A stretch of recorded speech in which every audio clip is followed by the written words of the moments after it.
Réindustrialisation, c'est devenu le mot magique un peu partout dans le monde, en France, en Europe et aux États-Unis, mais pas seulement. En clair, construire des usines à tout va et se protéger de la concurrence, si possible, pour créer des emplois ouvriers. C'est ce qu'espèrent les dirigeants politiques, à commencer par Donald Trump.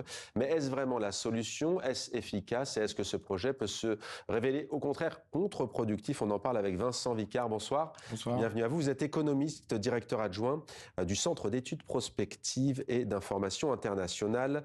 Avec nous en direct de Bruxelles, Yvan Verhoegstraat, merci d'être avec nous. Vous êtes député européen, eurodéputé belge, membre du groupe Renew, vice-président de la Commission de l'Industrie, de la Recherche et de l'Énergie. Et puis en direct de New York, notre correspondante Elisabeth Guedel. On commence avec vous, Vincent Vicard. Pourquoi au juste cette fixation? Je citais quelques pays, mais on pourrait dire aussi l'Inde, l'Allemagne, on pourrait citer également l'Indonésie. Pourquoi cette fixation sur la réindustrialisation et que recouvre ce mot d'ailleurs? Alors, c'est une fixation qui n'est pas complètement nouvelle. En France, par exemple, ça fait au moins une quinzaine d'années qu'on en parle. On avait un ministre du redressement productif en 2012, Arnaud Montebourg, qui parlait exactement de ça. C'est pas aux que États-Unis, non, c'est pas que depuis le Covid. Aux États-Unis, le premier mandat de Donald Trump était aussi beaucoup porté sur cette question d'industrie. Mais depuis le Covid, il y a quand même un événement important, c'est qu'on s'est rendu compte, en tout cas, ça a révélé la dépendance à des chaînes d'approvisionnement lointaines et à des productions lointaines. Et donc, il y a cette question de sécurité des approvisionnements qui s'est rajoutée, de souveraineté, effectivement, de souveraineté sur certains produits et qui est particulièrement importante. Et puis il y a une autre dimension qui, à mon avis, est assez nouvelle, c'est la question de la décarbonation, et la décarbonation qui entraîne des transitions industrielles. On le voit aujourd'hui dans l'automobile avec le véhicule électrique, et qui pose des gros enjeux industriels avec des concurrents, des nouveaux concurrents comme les concurrents chinois dans le secteur automobile qui émergent. Et donc ça pose des questions pour les tissus industriels européens, américains et de manière plus globale au niveau mondial. Et il est utilisé aussi souvent ce mot dans la bouche des dirigeants parce que ça montre aussi une renaissance, un renouveau face à un déclin supposé ou réel. Direction New York, Elisabeth Guedel. La réindustrialisation de Donald Trump, c'est un peu le mantra de son projet pour rendre à l'Amérique sa grandeur? Ah oui, on l'a entendu à longueur de campagne, les États-Unis ont perdu leur place de puissance industrielle, place prise, il l'a répété Donald Trump, par d'autres pays comme la Chine. Il a promis, Donald Trump, de rapatrier, il a parlé de millions d'emplois sur le sol américain. C'est un sentiment de déclassement industriel qui est très fort chez Donald Trump et qu'il partage avec sa base électorale ouvrière. Alors il utilise pour venir à ses fins, en tout cas pour mener cette politique, plusieurs leviers. Il y a des leviers, des avantages fiscaux, mais évidemment, on l'a vécu ces derniers mois, ces tarifs douaniers qui augmentent fortement et qui, effectivement, cette hausse a incité certains groupes américains à revenir aux États-Unis ou d'autres à l'étranger à venir aux États-Unis. On l'a vu dans le secteur, par exemple, pharmaceutique, le géant suisse Roche qui a promis d'investir 50 milliards de dollars sur 5 ans sur le sol américain. Dans la tech, Apple aussi a promis de produire le plus d'éléments possible de ces iPhones et ordinateurs sur le sol américain. Mais là, c'est plus compliqué. Il y a des questions de coûts pour pas dépendre de la Chine. Apple est allé frapper à la porte de l'Inde qui engrange depuis le début de la guerre commerciale entamée par Donald Trump d'énormes parts de marché, parce que la réalité pour Donald Trump, cette réalité, c'est que les Américains ne veulent pas payer plus cher leur smartphone, leur télévision, leur voiture. Donald Trump a beau essayer de faire des deals avec un pays comme le Mexique, qui a beaucoup d'usines de constructeurs automobiles américains. Eh bien, les Américains ne veulent pas payer plus cher. Ils veulent bien America First, l'Amérique en premier, mais pas qu'on touche de trop à leur porte-monnaie. Ça, c'est la réalité à laquelle est confronté Donald Trump. Voilà pour ce point à New York. Elisabeth, vous pouvez rester avec nous. On pourra éventuellement revenir vers vous selon la suite de cette discussion. Et Yvan Verhoegstraat, Elisabeth à New York parlait notamment de l'Inde, de la Chine. On était aux États-Unis. Est-ce que cette réindustrialisation, c'est un impératif stratégique pour l'Europe ? Il est clair que c'est un impératif stratégique. On a besoin de réindustrialiser l'Europe pour des raisons d'abord d'autonomie, mais quand on dit autonomie, ça veut aussi dire défense. On le voit aujourd'hui, être dépendant, c'est être en danger. Nous avons absolument besoin, que ce soit au niveau énergétique ou que ce soit au niveau industriel, d'être capable de produire nous-mêmes ici. C'est aussi nécessaire quand on fixe des objectifs de décarbonation. Et on sait que c'est une des erreurs peut-être d'une partie des écologistes, en ayant regardé les émissions émises ici et en poussant parfois notre pollution ailleurs, alors que l'objectif, évidemment, est de décarboner la manière dont on produit tout ce que l'on consomme, en le gardant de préférence ici, en produisant moins d'émissions de CO2, donc en étant plus efficient et en gardant nos emplois. Sinon, on perd au niveau emploi, on perd au niveau climat et c'est une double peine. Donc oui, évidemment, réindustrialiser. Pour ça, il faut plus d'énergie, de l'énergie propre au sens propre du terme parce qu'elle est produite ici, mais aussi propre parce qu'elle est renouvelable, vu que nous n'avons pas d'énergie fossile.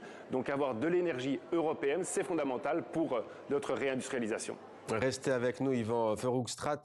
Dans un instant, on va vous montrer la une de The Economist, le grand hebdomadaire économique britannique. Mais d'abord, je voyais réagir peut-être au propos du député. Oui, parce qu'il y a quand même une différence assez fondamentale entre la situation des États-Unis et la situation de l'Union européenne. Les États-Unis, c'est un pays qui est très désindustrialisé, c'est une réalité. C'est un pays qui a l'emploi industriel représente moins de 10% de l'emploi total. Ouais, il y a des zones entièrement sinistrées, même au niveau plus d'habitants, tout le tissu automobile a fermé. Exactement, oui. Dans certaines zones comme le Michigan, il y a des Détroit notamment. Détroit, tout à fait. Il y a des territoires qui ont subi de plein fouet la désindustrialisation et la concurrence chinoise en particulier, mais pas seulement. Mais en Europe, on est dans une situation où on a plutôt trop d'industrie que pas assez. Donc l'enjeu, il est très très différent. L'emploi industriel, ça représente 15% de l'emploi total. Donc on est dans une situation assez différente de celle des États-Unis. Et donc l'enjeu, il est effectivement un enjeu d'autonomie, mais un enjeu d'autonomie qui consiste pas forcément à augmenter la taille de l'industrie, mais à transformer l'industrie pour produire certains biens sur lesquels on a besoin d'être souverain. La défense, c'est un sujet. Sûrement, il y a des questions dans la santé, pour par exemple les masques, un certain nombre de sujets sur lesquels il faut produire sur le sol. Mais c'est pas vrai forcément pour tous les biens.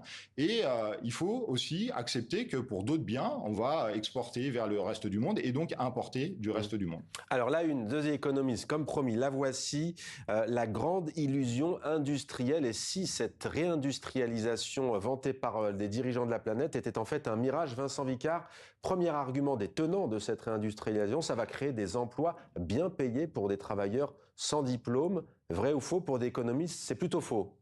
Alors, ça va pas créer beaucoup d'emplois, ça va créer quelques emplois dans certains pays, pas au niveau mondial, parce qu'on a plutôt des gains de productivité qui sont plus rapides dans l'industrie que dans le reste de l'économie.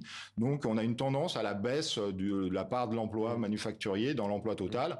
C'est vrai dans les pays riches, mais c'est vrai au niveau mondial. Même en Chine, ça commence à être vrai. L'argument aussi de l'hebdomadaire, c'est de dire en fait que certes, on peut ouvrir des usines, mais de toute façon, ce sont des automates qui feront le travail réservé naguère aux ouvriers. Une partie, c'est vrai. C'est pas vrai pour l'ensemble. Et donc, il y a des enjeux quand même qui se posent parce que ces usines, elles sont avoir la production dans certains secteurs, c'est important pour des questions de sécurité économique, mais aussi pour pouvoir innover. Et donc, pour tous les services les emplois de services qui sont associés à l'industrie. Parce que l'industrie, c'est de la production, mais c'est aussi de l'innovation, c'est aussi de la logistique, c'est aussi de l'ingénierie. Et toutes ces activités, elles sont aussi localisées près de la production dans certains secteurs. Et c'est important d'avoir de la production pour pouvoir innover et produire les nouveaux secteurs de demain. Yvan Verhoegstraat, la réindustrialisation, une illusion, un mirage. L'hebdomadaire cite aussi un autre argument. Il dit, au lieu de faire cavalier seul, de se recroqueviller, il vaudrait mieux travailler justement de manière cohérente entre pays. Et là, un hebdomadaire, je parle sous votre contrôle, quand même plutôt libéral, qui dit avec moins de règles, moins de contraintes. Alors il y a deux questions évidemment. La première, c'était la remarque de dire que l'Europe était encore relativement industrialisée aujourd'hui. C'est vrai, mais avec des vieilles industries. Et donc la question aujourd'hui, c'est pas d'abord de ne pas perdre les emplois existants, de les transformer, d'être sûr de rester à la pointe des technologies. Parler du secteur automobile, on produit aujourd'hui, on était les leaders, on avait les meilleures voitures et notre industrie a pris du retard. Aujourd'hui, les Chinois commencent à être meilleurs que nous sur les domaines sur lesquels on a été leader pendant très très longtemps. Or, c'est fondamental, et c'est fondamental pas seulement pour l'emploi ouvrier dont vous parlez, mais parce qu'aujourd'hui, on sait qu'une voiture, c'est un ordinateur sur 4 roues. Si nous perdons la filière automobile, on perd aussi une filière d'informatique, une filière de services. C'est l'ensemble d'un écosystème qui risque de partir avec la valeur ajoutée ailleurs. Donc la première chose, c'est évidemment, tout n'est pas encore foutu en Europe, loin de là, mais soyons capables, soyons conscients de la réalité, ne pleurons pas sur le lait répandu, mais veillons à garder notre avance. Et l'industrie automobile, par exemple, a une vraie responsabilité à cet égard. Nous étions les leaders, il faut réinvestir rapidement dans la recherche, l'innovation et continuer à rester vraiment en avant. Alors vous parliez de faire plus de liberté. vous savez, aujourd'hui, il y a plus de liberté. Ceux qui mettent moins de liberté sur leur marché, c'est plutôt les Chinois que les Européens. Et je ne pense pas que c'est en abaissant nos standards qu'on arrivera à être réellement compétitif. Nous sommes pour la compétition. Et certainement, chez Renew, nous sommes pour la compétition. C'est ce qui pousse les êtres humains à être créatifs, à se dépasser. Mais ça doit être une compétition juste. Et cette compétition, elle ne peut pas se faire en avantageant toujours ceux qui trichent, ceux qui polluent plus, ceux qui ont des normes sociales plus faibles. Si nous nous adaptons toujours vers le bas, nous continuerons à perdre. Tant que nous n'aurons pas compris que cette mondialisation-là ne fonctionne pas et qu'avec plus de pierres dans le sac à dos, nous ne gagnerons jamais la course, je pense que nous serons dans une impasse. Donc c'est fondamental aujourd'hui de savoir aussi quelle est la compétition que l'on veut. De la compétition, oui, mais pas en enlevant toutes les règles. La seule manière d'être en compétition, ce n'est pas d'abaisser nos standards, c'est aussi peut-être de veiller à ce que ceux qui ont des standards plus bas, social, environnement, sanitaire, ne rentrent pas chez nous. C'est vrai pour l'industrie, c'est vrai pour d'autres secteurs. Et je pense que ça, c'est le changement fondamental, peut-être vertueux, peut-être positif dans ce monde troublé que l'on pourrait avoir dans les prochaines années. Alors, on poursuit avec vous, Vincent Vicard. On dit réindustrialisation, on pourrait dire qu'il y a des réindustrialisations. Vous, au Centre d'études prospectives et d'information internationale, c'est quoi la bonne solution selon vous ? Alors, il n'y a pas une bonne solution. Si on avait la bonne solution, ça serait très simple et il y aurait plus de questions finalement. Donc, c'est quelque chose que, il y a des instruments, un certain nombre d'outils qu'on peut utiliser, mais c'est quelque chose qui est complexe. Ça veut dire protéger certains secteurs. Par exemple, on l'a fait dans l'industrie automobile avec des droits de douane pour protéger les acteurs locaux, pour leur donner la possibilité de s'adapter et d'innover. Et donc aussi les soutenir. Donc, les soutenir avec des aides à l'investissement, les soutenir avec des obligations aussi pour aller vers une industrie plus verte. C'est extrêmement important aujourd'hui de maintenir justement l'objectif de véhicules électriques, d'avoir plus que des véhicules électriques vendus en Europe en 2035. Parce que si on oublie cet objectif-là, eh bien, les concurrents étrangers, ils vont continuer à innover et donc on se retrouvera dans quelques années dans une situation encore plus défavorable. Donc, c'est utiliser tous ces instruments qui permettent de transformer l'économie et donc ça nécessite de faire un choix sur aider certains secteurs pour pouvoir avoir des marges de manœuvre budgétaires qui vont permettre d'être efficaces en aidant certains secteurs et puis d'autres secteurs qui, eux, doivent être compétitifs et éventuellement certains secteurs pour lesquels on va continuer à importer du reste du monde et ce qui nous permettra aussi d'exporter vers le reste du monde et c'est une bonne chose dans un certain nombre de secteurs. Merci beaucoup Vincent Vicard, Yvan Verhoegstraat, merci beaucoup et Elisabeth Dedel qui était à New York, notre correspondante. Merci beaucoup de nous avoir donné des clés de réflexion sur ce sujet de la réindustrialisation.